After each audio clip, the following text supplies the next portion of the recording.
having come this far as a relationship coach, I thought it wise not just to talk about relationship on the periphery or theoretically, because relationship is lived and experienced.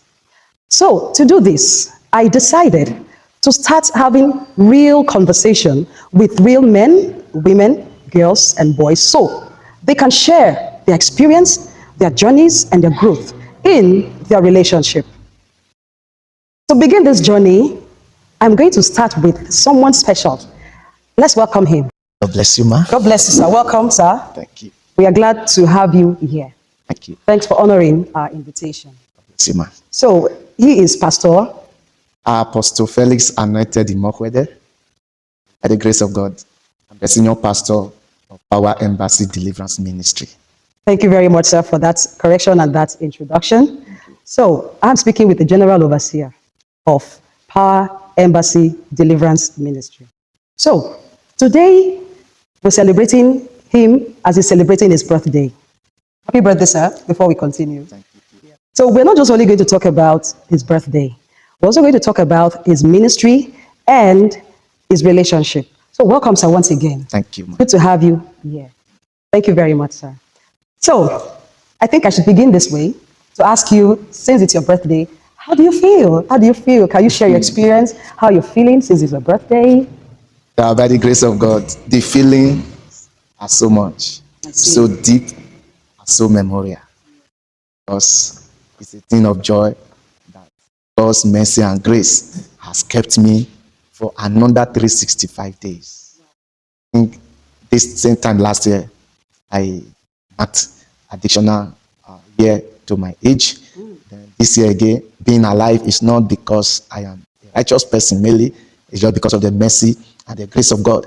So it's a thing of joy and it gladdens my heart that I'm alive today. Glory be to God. Thank you you very much, sir. That's a good one. Thank you very much, sir. Okay, so permit me to ask, how... Okay, let me put it this way, because most times, or in short, every time we see people celebrate birthdays, we've never seen anyone mourn in his or her birthday. I mean, you can correct me if I'm wrong. Okay, so but I want to ask you now, what are your expectations in your birthday? Or before I go into that question, before I forget, let me ask you, what are you grateful for? Having lived these years, having come this far, and the Lord has added another year to your life, what are you most grateful to God for? You can list one thing or two or three. Thank you, sir. I'm most grateful to God daily for the gift of life.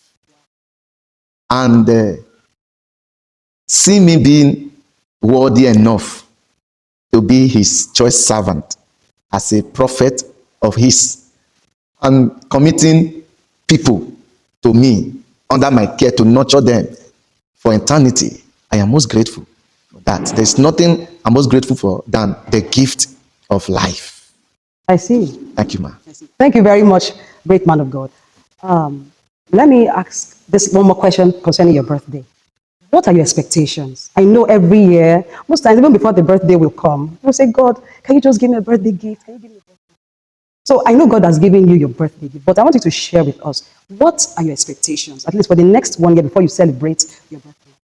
Yeah, by the grace of God, my expectation is that I still want God's mercy and grace. Because it's not just only my birthday. Yeah. It's also our church anniversary. Hallelujah. So my greatest expectation from now to my next birthday is that we're going to, by God's grace, finish our church building, where we can accommodate people conveniently and comfortably for them to have a peaceful and a serene environment to serve God. That is my greatest expectation. Thank you, ma. I mean, everyone would always be looking forward to having the best, moving from where they are, progressing to the next level. Nobody wants to be stagnant. Nobody wants to be seen in a position for too long. So thank you very much, sir, for that response concerning your birthday.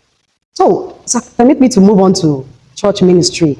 Today, you are a general overseer of your own church, or so to say, God's church, please. And I know that there are many things surrounding ministry which a lot of people would love to know. And to calm that curiosity, I'll be asking maybe like 2 or 3 questions just to clear some doubt. So I want to know, or can you let us understand what it means to run a church and still have financial integrity? Because most times people say, oh, they have eaten our money. The man is getting our offerings, buying cars, building houses, taking care of himself. So I want my audience to understand, it's not what you always think. It's not what you always hear people say. So let's just hear from you, sir. Thank you, sir. Thank you, ma'am. So firstly, running the ministry in terms of finance and still having integrity.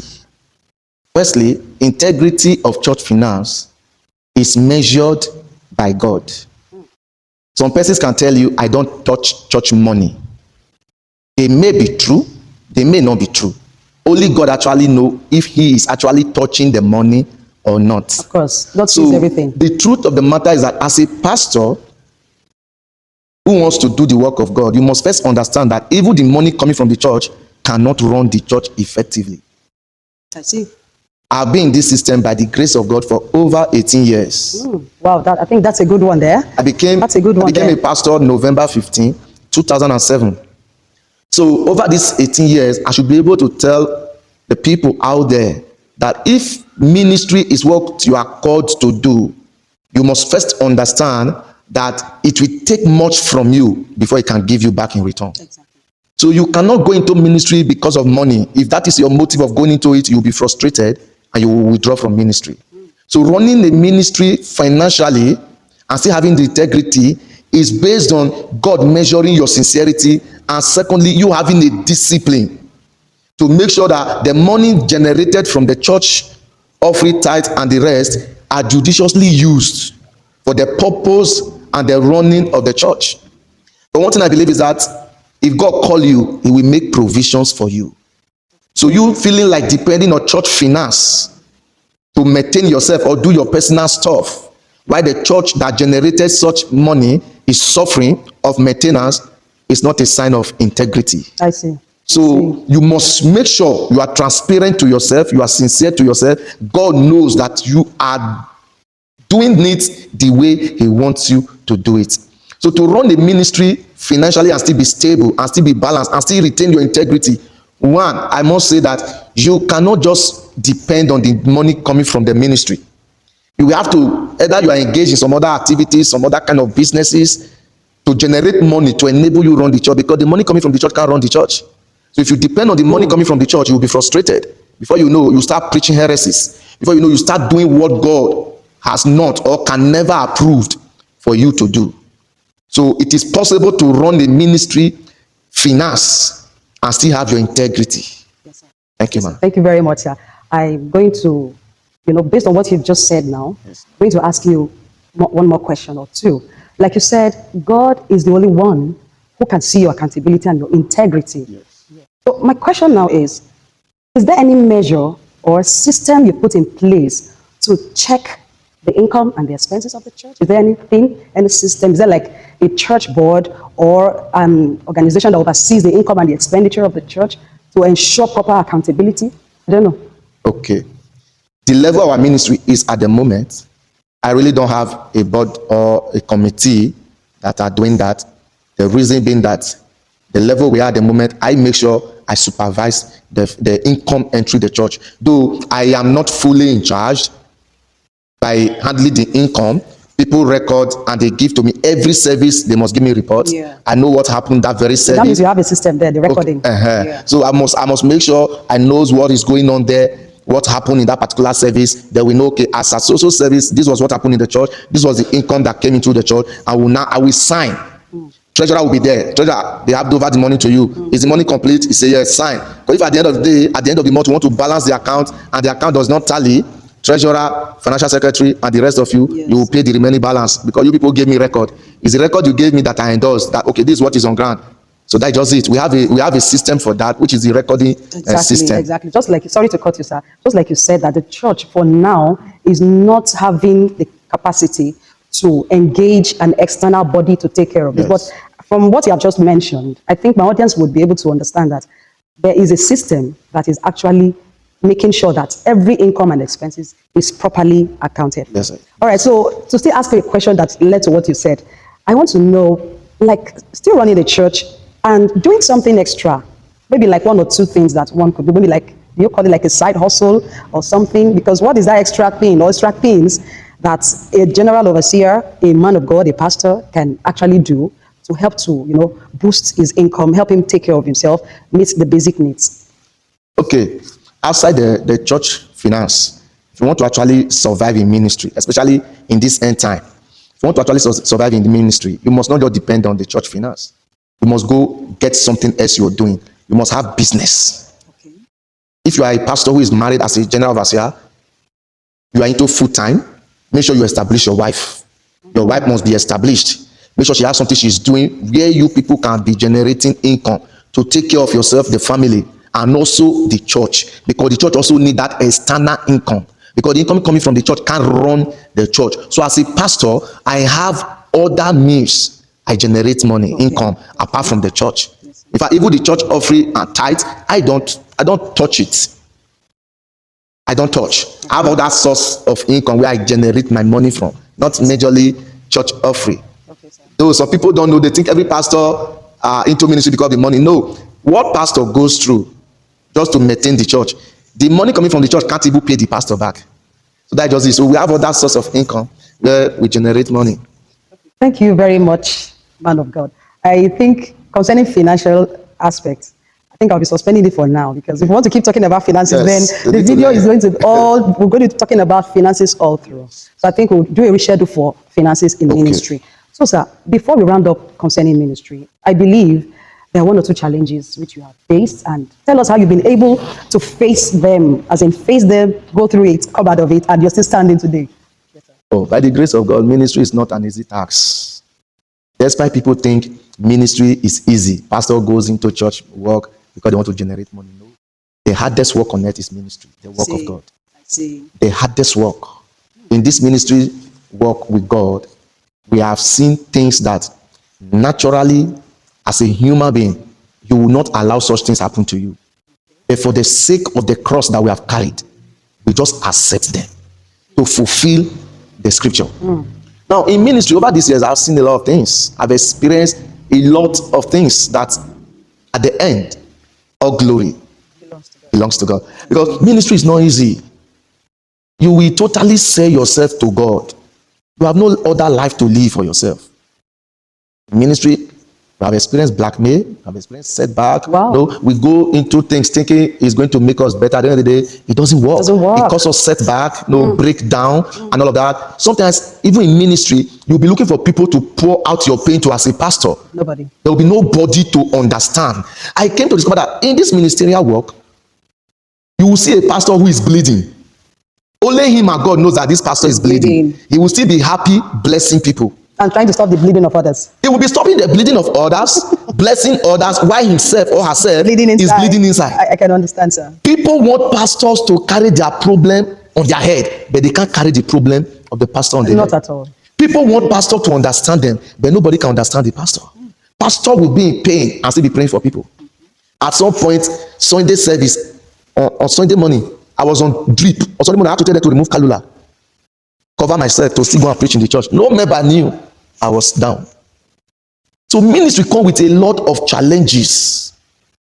God call you. He will not tell you that there are hurdles to face, but you be rest assured there are hurdles. There are times your landlord will come and shake you.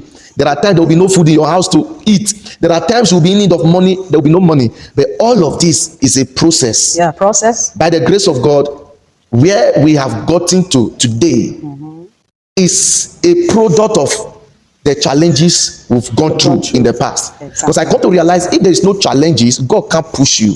Most of the time, our challenges are channel through which God push us to the next phase of our lives. And that next phase of our life is a phase that will bring the glory of God and the blessings of God in our life. Exactly.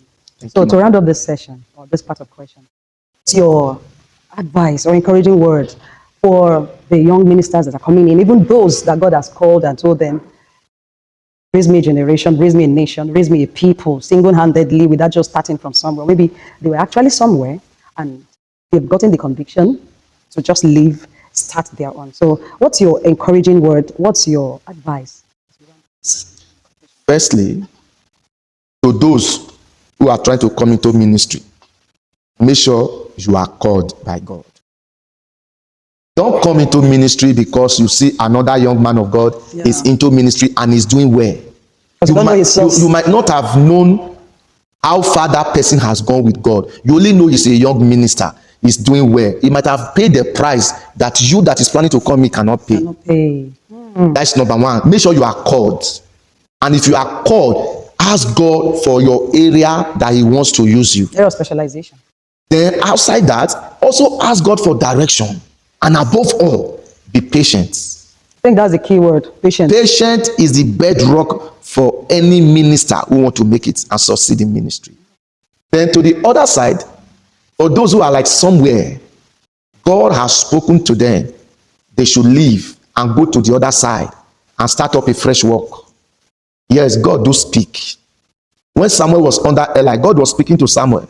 He was calling Samuel, but that Samuel didn't understand until Eli interpreted and made him understand before God was able to speak to him. Now, if you're in a place as a minister and God is asking you to go and start up a new work, the first thing you must do, you have prayed, you are sure, you are convinced that this is God speaking to you. This is not your feeling. Because some people can say God is speaking to them because of how they have been treated in a place, or how they have been maltreated, or how they have been bullied. That is why they want to leave. Most of those bullies that we call bullies, or maltreatment that we call, it could be a way of God preparing us for a better future. So you are in a place you want to leave, God is calling you to start up a fresh work. Do it genuinely, follow the right process. Bible says, he that breaketh the edge, the serpent shall bite.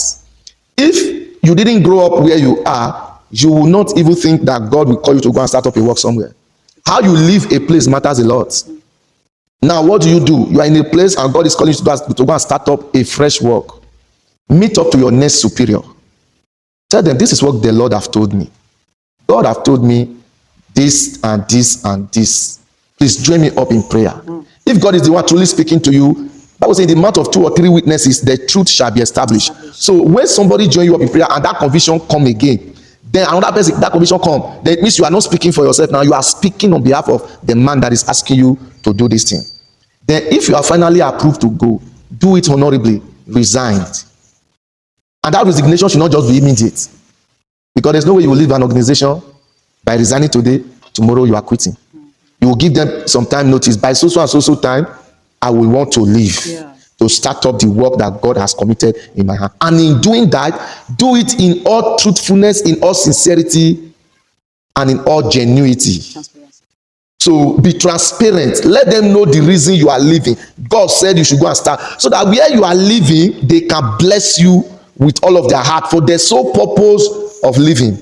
Not that you say, my mother in the village is sick, I can't come back again. Then you will not resign today, they not permit you. Then the following day, now go and start a ministry. You that say your mother is sick. So on that note, you do it genuinely.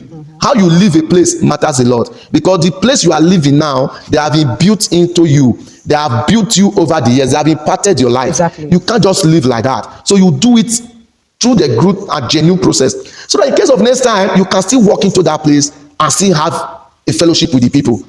You can still walk into that place and still have a relationship with the people. In your new station, you can still be there. You say, let me call my papa then that was in that church where I left.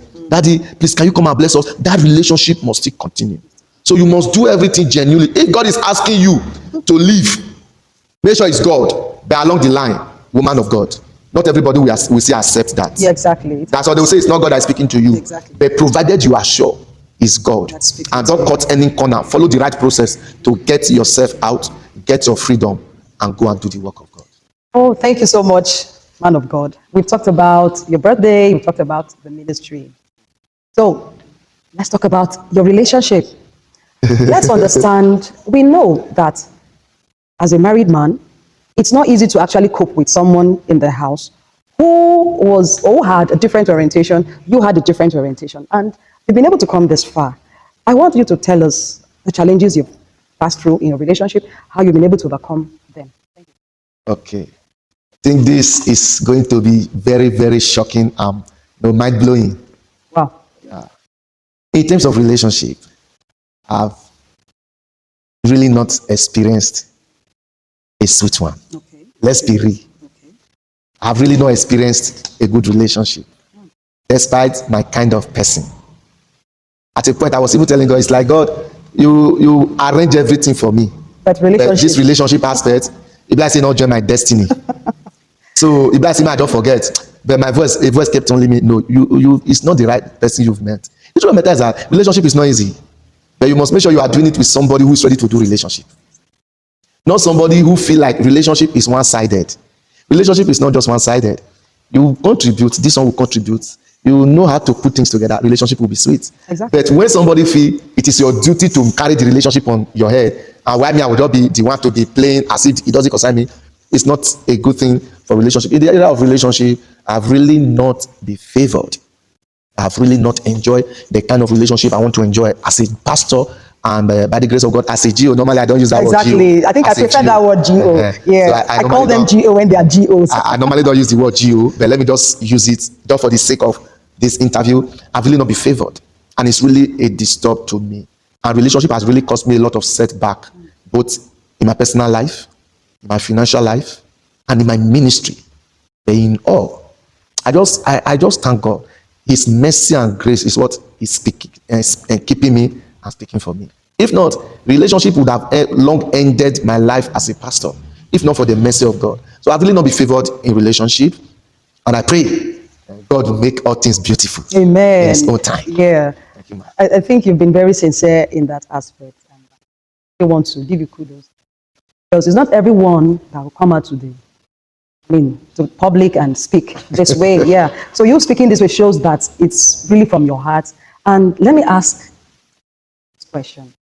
Are you actually looking forward or still believing that you could have an enviable relationship soon? Or, I don't know, do you still have that hope? Do you still have the expectation? Do you have the belief that God that has made ministry good, other areas perfect, can also make relationship? Do you have that expectation? Do you have that desire? Yes, I do. Because as a pastor and as a GO, there are some areas of my life that need the attention of the mommy GO. Let me use that language. Exactly, you know. Of a mommy GO. The mommy GO aspect is very, very, necessary. The truth of the matter is that, be as it may, that in terms of relationship, it has not really favored me. I wouldn't still give up. Okay. I'm still believing God that God is preparing the best. Exactly. Because I really don't want the kind of person that will end my ministry. I see. My ministry is my number one primary assignment. So the kind of relationship I'm trusting God for is a kind of relationship that all of us will know that heaven is our target. The bone of your bones. Yes. So whatever we are doing, we must know anything we do that will affect the kingdom is not welcomed. So if it pleases God to give me according to His heart, if it's your heart desire. Okay, if it's my heart it's desire. To please Him. No, for me, I don't have the challenge. I'm praying that God should send me the person that is fit in that office of the mommy GO. Yes, sir. So I'm openly saying this on camera. You know, a lot of people don't really know my private life. Exactly. So for me to say this is because, one, I don't know how to play hacky packing game. I'm a very straight and a direct kind of pastor. So if God, in His infinite mercy, chooses and decided to hear my prayer and give me the kind of mommy GO that will make His work in my hand easy for me to do, then I'll be the most happiest person. Okay, sir. So let me ask this final question before we round up. Based on what you've passed through, your experience and what you have shared concerning relationship, what is your own advice to single ladies, single boys, or single men coming up, trying to go into especially marital relationship? What's your advice to them? My advice to them is this. Firstly, before you do relationship, a serious relationship that either leading to marriage, somebody, first check. Take your time to check. Are the two of you going to the same direction? Do you guys have the same goal? Do you as a young boy, your goal and the goal of the lady you are in a relationship, do you guys oblige? Does the goal tally? Does the vision agree? That's number one. Then number two, check very well the foundation of the person you want to go into relationship with. Check to know who is our pastor, who is his pastor. Check to know the level of that person's responsibility, respect, and his kind of character. Because in this life, people can pretend just to make sure they have the final key. By the time they get that key, they start exposing their real nature. So relationship is good. But my own is watch well. Watch well. I will say this jokingly. Money they had, Not go borrow money to do wedding with somebody. Exactly. The marriage now not go reach 3 months. Everybody does separate. Yeah. Marriage when they don't separate within 3 months. Loan when they take to do the marriage 3 years later, they still they pay the loan. So money they had now, not go borrow money to do wedding with somebody where they say una vision is not going the same direction. So check very well and make sure it's somebody that you guys can work together. Not you are working towards left, the other person is working towards right. The goal must be on a particular direction. The focus must be one. Despite that, this one we have to be bringing his or our idea, this one bring our idea. The focus and the direction must be one. So relationship is good. I pray if you meet better one, you go enjoy them. If you jam bad one, you go still come sit down for here one day. You pray you don't Talk jam bad story. one in Jesus. So not go jam bad one. No, you not come sit down for here. They talk story. Thank you. Thank you so much, Pastor Felix. It's been an exciting moment conversing with you. Thank you very much, sir, for giving us this experience. I think this interview is an experience on its own. So, thank you, my audience, for staying with us and coming this far in this journey with us. This is just the beginning. I want you to go with me on this journey. And if you are interested in this kind of interview, check the number on the screen and you can contact me. My name is still Hope Paul Amadichukwu. See you soon. God bless you.